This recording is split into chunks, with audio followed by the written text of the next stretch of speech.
नमस्कार, एचएस बिहार देख रहे हैं आप। रियासना आपके साथ है। आज फेज 3 की वोटिंग समाप्त तो हो चुकी है और क्या क्या समीकरण आया है इसके बारे में हम बात करेंगे। हमारे साथ उदित आर्यन है, साहुल पांडे जी हैं, अभिषेक तिवारी जी हैं और अंकिता हैं। ये चारों जो हैं आज आपको हाल बताएंगे कि बिहार में जहां जहां फेज 3 की वोटिंग हुई है वहां क्या समीकरण आ रहा है। सबसे पहले उदित आपसे पूछूंगी कि आपके हिसाब से आप एक कोई ऐसी खबर बता दीजिए जो आपके हिसाब से सबसे हाईलाइटेड रहा है फेज 3 की वोटिंग में। बहुत खबरें रही हैं दिन भर में, खासकर गोली चला है अररिया साइड में। वो एक पहली खबर थी जो 3 चरण के मतदान में हमें देखने को मिली, हिंसक घटना हो गई। हम ओवरऑल चुनाव का बात अगर कर लें, ज़्यादा समय नहीं लेंगे, तो पहले चरण के मतदान में जब जो वोटर्स थे उनका ट्रेंड राजद की तरफ दिख रहा था।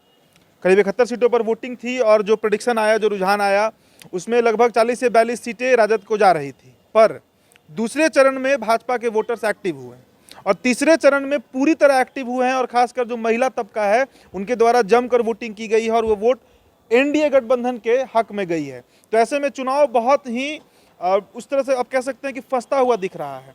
किसकी सरकार बनेगी ये कहना, कोई भी एग्जिट पोल अभी सटीक आंकड़ा आपको नहीं दे पाएगा। ये पहली बात। और दूसरी बात कि नीतीश कुमार के रैली में जो हेलीकॉप्टर पहुंचता है तो लोग हेलीकॉप्टर देखने वहाँ नहीं पहुंचते हैं, वो नीतीश कुमार को सुनने पहुंचते हैं। भीड़ आप देख रहे होंगे, सभा के जो शुरू का लाइन होता है, स्टार्टिंग लाइन जो है वहाँ महिलाएं आपको अच्छी खासी दिख जाएंगी। हम तमाम क्षेत्र में घूमे हैं, विधानसभा क्षेत्र प्रखंड स्तर तक पहुँचे हैं, पंचायत स्तर तक पहुँचे हैं, गाँवों तक पहुँचे हैं। महिलाओं का वोट एनडीए को मिला है। जो एग्रेसिव वोटर हैं वो यूथ थे, उन्होंने तेजस्वी को वोट दिया है। 10 लाख का नौकरी का वादा था। एनडीए में किसको, जेडीयू या बीजेपी? नहीं, जेडीयू के जो कार्यकर्ता थे उनमें थोड़ी उदासीनता दिखी है। बीजेपी के कार्यकर्ता बूथ लेवल पर बहुत एक्टिव रहे हैं और चुनाव वही जीतता है जो बूथ अच्छे से मैनेज करता है। तेजस्वी यादव को ये बात अभी समझने में दशक लगेंगे, पर भाजपा का बूथ मैनेजमेंट बहुत सटीक रहा है और चुनाव परिणाम सेकंड और थर्ड फेज का भाजपा की तरफ जाते हुए हमें दिख रहा है। बहुत बहुत शुक्रिया उदित जी आपका। और अब हम चलते हैं अंकिता की ओर। अंकिता, आपने आज दिन भर की बड़ी बड़ी खबरें देखी हैं, आपको क्या लगा कि कौन सी खबरें जो है थोड़ी जो हमारे जनता के लिए बहुत ही जानी ज़रूरी है, और आपको क्या लगा इसमें से कोई भी? सबसे पहले तो आज की जो वोटिंग हुई है वो 54.32% हुई है, ठीक है। और उसमें से सबसे जो मेन खबर है, बूथ पोल पर मारपीट की गई है और मारपीट में काफ़ी लोग ज़ख्मी भी हुए हैं। और पहले और दूसरे चरण का जो मतदान हुआ है उसमें बहुत ही शांतिपूर्वक तरीके से हुआ, लेकिन अंततः आते आते इस तरीके से जो मारपीट की गई है वो बिल्कुल भी सही नहीं है। मारपीट किसी पार्टी द्वारा की गई है या फिर बीच में ऐसे ही कुछ झगड़े हुए हैं? यहाँ पर जो कार्यकर्ता थे वो और वोटर्स के बीच में, कौन से, किस पार्टी का? पोलिंग बूथ पर जितने भी कर्मचारी थे वो और वोटर्स के बीच में ये हुई है। तो यहाँ पे किसी पार्टी का कुछ खास चीज़ नहीं आ रही है सामने? नहीं। तो वो तो वोटिंग जहाँ पे हो रही है वहाँ के कार्यकर्ता जो हैं, यानी कि आप कह रही हैं इलेक्शन कमीशन की ओर से जो लोग बिठाए गए हैं उनके बीच और वोटर्स के बीच में। बिल्कुल। तो ये भी काफ़ी निंदाजनक है क्योंकि हमें इलेक्शन कमीशन से काफ़ी उम्मीदें होती है। बहुत बहुत शुक्रिया अंकिता जी आपका। अब चलेंगे हम अपने अगले जो हमारे हैं, बहुत ही अच्छा ये टेक्स्ट भी लिखते हैं और इनका जो है सोच भी काफ़ी अलग है। तो साहुल जी, आप बताइए कि आपको कौन सी खबरें ऐसी लगी जो काफ़ी जो है ध्यान देने वाली है। और फेज़ 3 में खास तौर से मैं पूछना चाहूँगी, फेज़ 1 फेज़ 2 की बातें हमने पहले कर चुकी है, तो इसलिए मैं फेज़ 3 का पूछना चाहूँगी क्या क्या रहा? देखिए, फेज़ 3 की अगर हम बात करें तो जैसा कि आपने कहा मेरी सोच को लेकर के, उसी हिसाब से मैंने कुछ खबरें देखी हैं। खास तौर पे उन्हीं खबरों का जिक्र करूंगा। 54.कुछ% वोटिंग बताई जा रही है। वोटिंग पर हम ध्यान देते हैं, लेकिन जब बात चुनाव की होती है तो बहुत सारी चीज़ें सामने आती है और जनता इसी समय जो है अपना विरोध भी जताती है।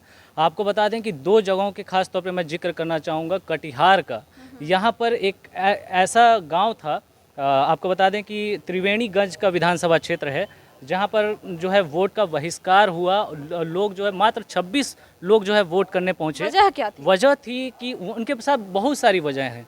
एक तो पहली बात ये कि जब एनडीए सरकार कहती है कि आज के डेट में हमने सारे रेल फाटक जो है वो मानव रहित रेल फाटक हो गए, अब वो जो है वो बंद हो जाते हैं, बंद करने का काम उन्होंने किया। लेकिन इस गांव में, यहाँ के लोगों में अभी तक यहाँ पे कोई ऐसा व्यवस्था नहीं है जिसकी वजह से आए दिन एक्सीडेंट होते हैं। वो मामला भी इन लोगों ने उठाया है। इसके अलावा रोड का मामला तो है ही, पुल का मामला है और बिजली की बात जो नीतीश कुमार करते हैं उस मामले को लेकर के भी इन लोगों ने इतना वोट बहिष्कार किया है। आज पूरा आंदोलन हुआ है। क्या लगता है आपको, वोट बहिष्कार कर जाने से सरकार बदल जाएगी या सरकार तो तभी बदलेगी ना जब हम वोट करेंगे उनके खिलाफ? ये विरोध करने का एक तरीका है, लेकिन आपको ये समझना होगा कि जनता सिर्फ पक्ष से असंतुष्ट नहीं है, विपक्ष से भी उतना ही असंतुष्ट है। अब दूसरी अगर बात हम करें, एक और खबर जो है वो सुपौल से सामने आई।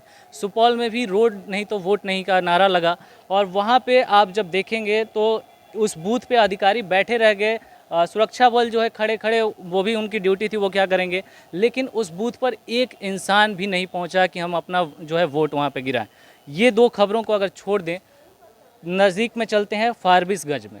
यहाँ पर एक ऐसी तस्वीर आई जो आपको दिखाता है कि हम अपने अधिकार के लिए तो जागरूक हैं, लेकिन सरकार हमारे लिए जागरूक नहीं है। ये तस्वीर ऐसी थी कि एक पुल है, एक नदी पे एक पुल है, और वो चचरी वाला पुल है, उस पर जो है लोग चलते हुए अपनी गाड़ियों से जो है जा रहे हैं, और वो वोट डालने जा रहे हैं। जब उनसे हमने बात की, जब हमारे रिपोर्टर्स ने बात की, तो वो बता रहे हैं कि हम वोट डालने जा रहे हैं, हम अपने अधिकार का प्रयोग कर रहे हैं।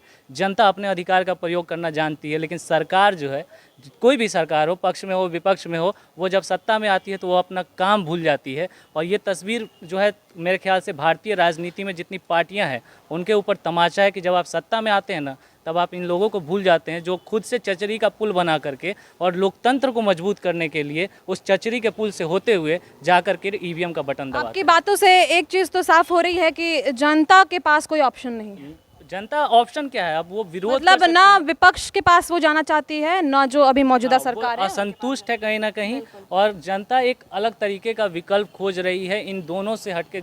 मतलब जो भी हैं कुछ अच्छा मांगती है, अलग चाहती है कि जब तक आप काम नहीं करेंगे ना, अब आप ये कह रही है कि आप कोई भी सत्ता में, किसी मेजोरिटी ने चुन के आपको बैठा दिया, अब आप पहले काम करो तभी हम बाद में वोट करेंगे। चलिए, बहुत बहुत शुक्रिया आपका। तो आपने सुना कि साहुल जी ने क्या नई नई बातें जो हैं फेज़ 3 में जो हुई है उसकी चीज़ें जिक्र की है। अब हमारे साथ अभिषेक तिवारी जी हैं। अभिषेक तिवारी जी हमारे साथ पहले भी वीडियो कर चुके हैं और उम्दा बोलते हैं, तो इस बार फिर से मैं अभिषेक जी आपसे यही पूछूंगी कि फेज़ 3 में क्या हाल बा।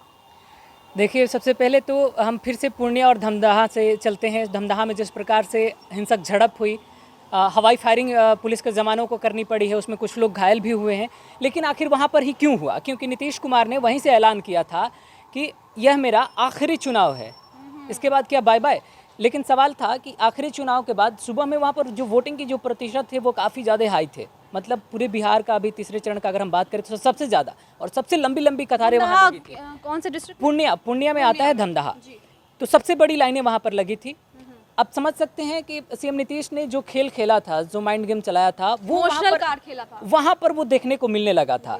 आखिरकार अब हम आते हैं फिर से साहुल की बातों पर। साहुल ने जन सरोकार की बातें आपको बताई, लेकिन ये सिर्फ जनता से जुड़ी हुई बातें हैं। अब आते हैं हम मंत्रियों पर। इस बार तीसरे चरण में 12 ऐसे मंत्री हैं जिनकी किस्मत आज ईवीएम में कैद हो गई। अब समझिए ज़रा, जिस मंत्रियों के ऊपर भ्रष्टाचार के आरोप लगे हों, अगर उनकी भी किस्मत ईवीएम में कैद हुई है तो किस प्रकार से कैद हुई होगी। अगर उनके लिए बेहतर हुई होगी तो यह भी अब जनता के ऊपर भरोसे है। लेकिन अब जिस प्रकार से अगर हम बात करें बीजेपी को लेकर के, तो 19 सिटिंग एमएलए हैं इसमें। अगर खास तौर पर हम चिराग पासवान के बयानों पर आएँ तो वो जिस प्रकार से नल जल योजनाओं में भ्रष्टाचार को लेकर के पूरा सवाल खड़े कर रखे हैं उन्होंने, अब तो कार्रवाई भी शुरू कर दी गई है।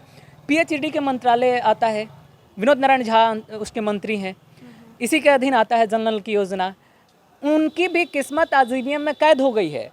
अब समझिए, जिस वक्त वोटिंग का दौर चल रहा था वहाँ पर भी हो हंगामा शोर शराबे देखने को मिले, लेकिन मिली जुली एक रिपोर्टिंग जिस प्रकार से आती है उसी ढंग से आया। कुछ खास खबर नहीं रही कि उनके पक्ष में गया या विपक्ष में गया। लेकिन सबसे बड़ा सवाल तो यह है कि आखिरकार मंत्रियों को लेकर के जब इतने सारे सवाल थे, बावजूद उन्हीं लोगों को फिर से मैदान में उतारना, यह भी एक अपने आप में बड़ी चुनौती है। देखने वाली बात है नीतीश कुमार ने जो गेम प्लान थे पहले से तैयार किया था वो कितना सटीक बैठता है। और सबसे दूसरी बात है कि यह तीसरा चरण हमारे पूरे बिहार के लिए, यह जो लोकतंत्र का पर्व है कि आज आखिरी दिन था, मतदान भी हो गए, सभी ने मतदान भी कर दिया। इसमें 110 महिला हैं प्रत्याशी। खास तौर पर प्रत्याशी ज़्यादा महिला उस क्षेत्र में या फिर उन्हें टिकट दिया गया है जिनके चेहरे पर पहले से सवाल हैं, या तो उनके साथ आपराधिक छवि रही हो या फिर उनके कार्यशैली को लेकर के सवाल उठे हैं, तो उनकी बीवी को टिकट थमा दिया गया है। मतलब परिवारवाद पार्टी के अंदर इस तरीके से भी एक नई पहचान के तौर पर उभर कर बिहार में सामने आई है। जी अभिषेक जी, आपका बहुत बहुत शुक्रिया। हम और ज़्यादा समय नहीं लेंगे। आपको बताऊं कि आज सीमांचल, कोसी, मिथिला इन क्षेत्रों में चुनाव थे, अति पिछड़े क्षेत्रों में भी चुनाव थे, और उसके बाद का क्या क्या चीज़ें जो है हमारे रिपोर्टर्स ने आपको सब कुछ क्लियर कर ही दिया है। चूँकि आज चुनाव का अंतिम दिन था, अब सबको कुछ समाप्त हो चुका है ऑफिशियली, और अब हम 10 तारीख को फाइनली सब कुछ जान जाएंगे कि इस सवाल का बेसिकली जवाब जो है कि बिहार का मुख्यमंत्री कौन बनेगा, बिहार का राजपाट किसे मिलेगा, इस सवाल का जवाब हम 10 तारीख को देंगे। और तब तक के लिए आप हमारे साथ बने रहें। लाइव अपडेट्स के लिए आप एचएस बिहार के चैनल के साथ बने रहें। बहुत बहुत शुक्रिया। हमारे चैनल को सब्सक्राइब कर ले अगर अभी तक आपने नहीं किया तो। धन्यवाद।